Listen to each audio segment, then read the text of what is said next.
Hi hello welcome to టీవీ24.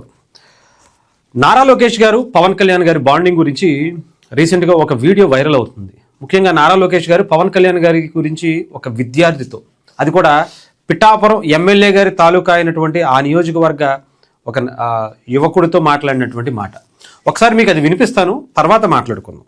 మీరు పవన్ కళ్యాణ్ గారు ఎప్పుడు కలిసినా సొంత అన్నదమ్ముల్లా కలిసిపోతారు. మీరిద్దరూ మొదటిసారి ఎప్పుడు కలుసుకున్నారు? మీ ఇద్దరి మధ్య బాండింగ్ ఎలా ఉంటుంది? మొదటిసారి పవన్ అన్ని మొదటిసారి కలిసింది ఐ థింక్ 2014 ఎన్నికల పోలింగ్ తర్వాత రిజల్ట్స్ ముందర. మనం ఎంతోమంది కలుస్తాం మన జీవితంలో, కానీ ఒక వ్యక్తి ఒక ఇంప్రెషన్ మన పైన ఉంటుంది. ఒక వ్యక్తిని చూసిన తర్వాత వాళ్ళ ప్రవర్తన వల్ల అదంతా.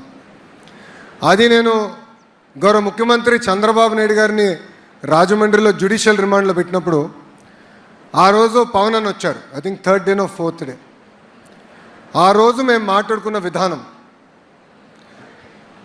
గౌరవ ముఖ్యమంత్రి గారు కలిసాం, బయటకు వచ్చాం, మేము మాట్లాడుకున్నాం.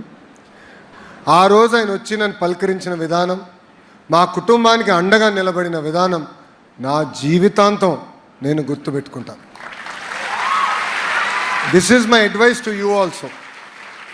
ఇది నారా లోకేష్ గారు మాట్లాడినటువంటి మాట.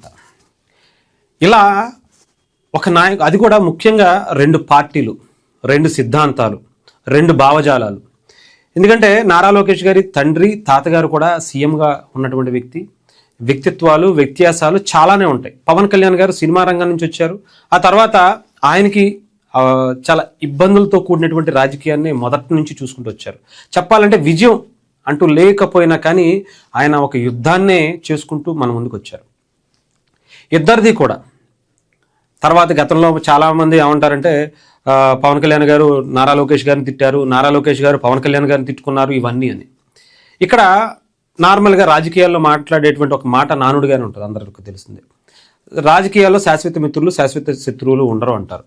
నేనైతే ఒకటి మాట చెప్తా. ఇప్పుడు వీళ్ళిద్దరి మధ్య ఈ మాట్లాడినటువంటి ఈ మాట వింటే ఒక ఇంట్లో కూడా అన్నదమ్ముల మధ్య, అక్క చెల్లెల మధ్య, భార్యాభర్తల మధ్య ఏదో కూడా ఇష్యూస్ జరుగుతూనే ఉంటాయి.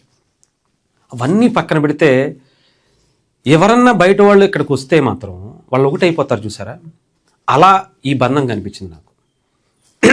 ఈ బంధం ఎలా ఉందంటే ఆంధ్రప్రదేశ్ భవిష్యత్తుకి, రేపటి యువతకి, రేపటి తరానికి ఒక మంచి నాయకత్వాన్ని వీళ్ళ రూపంలో తీసుకువెళ్తున్నారేమో అనిపించింది. డెఫినెట్గా నారా లోకేష్ గారు ఒక మంచి ముఖ్యమంత్రి అవ్వచ్చు, పవన్ కళ్యాణ్ గారు ఇంకా గొప్ప పరిపాలన అందించి ముఖ్యమంత్రి అయ్యేటువంటి స్థాయి, అంతకు మించి వెళ్ళేటువంటి స్థాయి కూడా ఆయనలో ఉంది. కాకపోతే ఆంధ్రప్రదేశ్కి ఇప్పుడు వీళ్ళిద్దరి నాయకత్వం చాలా చాలా అవసరం. వీళ్ళిద్దరి కలయిక, వీళ్ళిద్దరి బాండింగు ఆంధ్రప్రదేశ్ భవిష్యత్తుని డిసైడ్ చేస్తుంది. ఎందుకంటే వీళ్ళిద్దరు ఎప్పుడు విడిపోతారా? ఎందుకంటే చంద్రబాబు నాయుడు గారికి సంబంధించి ఆయన వారసుడిగా నారా లోకేష్ గారు వస్తున్నారు. వీళ్ళిద్దరూ కలిసి ఉంటేనే అధికారం ఉంటుంది అనేటువంటి భావన, వీని ప్రతిపక్ష పాత్ర కావాలి అని అనుకుంటున్నటువంటి జగన్మోహన్ రెడ్డి గారికి బాగా తెలుసు. అందుకని ఏదో ఒక రకం వీళ్ళిద్దరి మధ్య కుట్రలు చేయాలి, వీళ్ళిద్దరి మధ్య గ్యాప్ తీసుకురావాలనే ప్రయత్నం చేస్తుంది.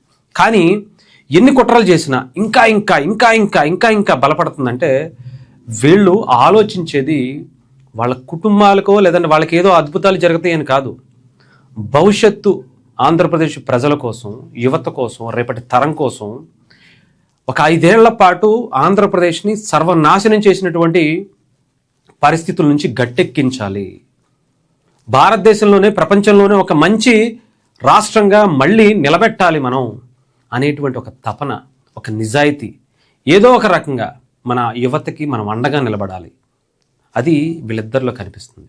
ఎందుకంటే ఇది జగన్మోహన్ రెడ్డి గారికి వస్తుందా పోతుందా ఇవన్నీ పక్కన పెడితే ఇక్కడ వీళ్ళిద్దరు కలయిక అనేది చాలామంది ఇన్వెస్టర్లను తీసుకొచ్చేటువంటి పని ఉంటుంది. వీళ్ళిద్దరు ఇలాగే ఉంటే ఆంధ్రప్రదేశ్ ఇంకొక 15 సంవత్సరాలు పవన్ కళ్యాణ్ గారు అన్నట్టుగా దాన్ని అందిపుచ్చుకుని నారా లోకేష్ గారు అమెరికా వెళ్ళినా, అనకాపల్లి వెళ్ళినా అదే మాట గంటాపదంగా చెప్తున్నారంటే ఇక్కడ ఎంతోమంది ఇన్వెస్టర్ని, ఇక్కడ ఒక స్థిరమైనటువంటి ప్రభుత్వం ఉంటుంది, ఎలాంటి డోకా లేదు, కింద లోకల్గా ఉండేటువంటి క్యాడర్కి కూడా ఒక బలమైనటువంటి సంకేతాన్ని పంపిస్తుంది. ఎందుకంటే చెప్పాను ఇందాక, సిద్ధాంతాలు వేరు, భావజాలాలు వేరు ఉన్నటువంటి పార్టీకి 2 వ్యక్తులు, వీళ్ళకే కొంత టైం పట్టింది. అలాంటిది కింద క్యాడర్కి చాలా టైం పడుతుంది. ఇప్పటికీ చాలా ఇష్యూస్ ఉన్నాయి జనసేన టీడీపీ మధ్య. కానీ అవన్నీ కూడా మేమిద్దరం కలిసే ఉంటాం. ఏ మాట? ఒక్క మాటతో. జీవితాంతం పవన్ కళ్యాణ్ గారు ఇచ్చినటువంటి భరోసాని నేను గుర్తుంచుకుంటా అని చెప్పి ఒక తమ్ముడిగా ఒక అన్నకి ఇచ్చినటువంటి ప్రేమ ఎలా చూపిస్తున్నారో అర్థమవుతుంది. మీరు కూడా డిసైడ్ అయిపోండి. మీరు ఎన్ని రకాలుగా గొడవలు పడ్డారో మీరే బయటకు పోతారు తప్ప మేమిద్దరం మాత్రం విడిపోవటం జరగదు. కలిసే ప్రయాణం చేస్తాం, కలిసే ప్రభుత్వాన్ని స్థాపిస్తాం, కలిసే ప్రభుత్వాన్ని నడిపిస్తాం. ఇది డిసైడ్ అయిపోండి. సీఎం ఆయన నేనా ఇవన్నీ పక్కన పెట్టండి. మాకు కావాల్సింది స్థిరమైన ప్రభుత్వం, ఆంధ్రప్రదేశ్ అభివృద్ధి, ఇది కావాలంతే.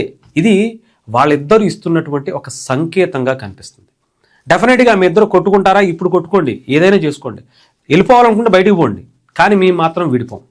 మీరు కూడా డిసైడ్ అయ్యి ఉండండి, కలవండి, పని చేసుకోండి అనేటువంటి ఒక సంకేతం కూడా అనుకోవచ్చు. చాలామంది ఇన్వెస్టర్లు ఆంధ్రప్రదేశ్లో గత ప్రభుత్వం మళ్ళీ వస్తుందేమో, వీళ్ళిద్దరి మధ్యలో మళ్ళీ గ్యాప్ వస్తే కనుక మళ్ళీ కొట్టుకుంటే మళ్ళీ ఈ ప్రభుత్వం రాకపోతే మళ్ళీ ఆ ప్రభుత్వం వస్తుందేమో, ఆ తర్వాత మళ్ళీ ఉన్న కంపెనీలు కూడా బయటికి పంపించేస్తాడేమో అనేటువంటి భయం ఉంటుంది. అవన్నిటినీ కూడా పటాపంచలు చేసేటువంటి ఈ మాటలు చాలా ఉత్తేజాన్ని ఇస్తున్నాయని చెప్పాలి. చాలా రకాలుగా చాలా అందరికీ కూడా ఇది మంచి వాతావరణమే. అది జనసేనకు ఉపయోగపడద్దా, టీడీపీకి ఉపయోగపడద్దా అంటే రాష్ట్రానికి ఉపయోగపడుతుంది, రాష్ట్ర అభివృద్ధికి చాలా ఉపయోగపడుతుందని చెప్పాలి. సో డెఫినెట్గా ముఖ్యంగా నారా లోకేష్ గారు ఒక మాట అన్నారు, దాన్ని బాగా గుర్తుపెట్టుకోండి. రెండు పార్టీలు కావచ్చు, ఆంధ్రప్రదేశ్ ప్రజలు కావచ్చు, కష్టాల్లో నిలబడిన వాడిని, కష్టాల్లో అంటే ఆనందంలో ఎవరైనా ఉంటారు. పండగలు వచ్చినప్పుడు, సలదా ఇంట్లో ఫంక్షన్స్ వచ్చినప్పుడు, సంబరాలుగా మన ఇంట్లో అంతా బాగున్నప్పుడు, డబ్బులు ఉన్నప్పుడు, మనం సక్సెస్లో ఉన్నప్పుడు ఎవరైనా వస్తారు. కానీ కష్టాల్లో ఉన్నప్పుడు ఎవరు రానప్పుడు వచ్చి మన కోసం నిలబడి ఒక యుద్ధం చేసి మనం మీకు ధైర్యం ఇచ్చి నిలబడతాడు చూసారా, మనల్ని నిలబెట్టాలనే ప్రయత్నం చేస్తారు చూసారా, వాళ్ళని మనం జీవితాంతం వదలకూడదు అని చెప్పారు. అది ఈరోజు నారా లోకేష్ గారు ఒక సంకేతం ఇచ్చారు. అలాంటి గొప్ప నాయకుడు పవన్ కళ్యాణ్ గారు, అలాంటి గొప్ప స్నేహితుడు మనకి. డెఫినెట్గా మనం ఆయన్ని వదులుకోవద్దు.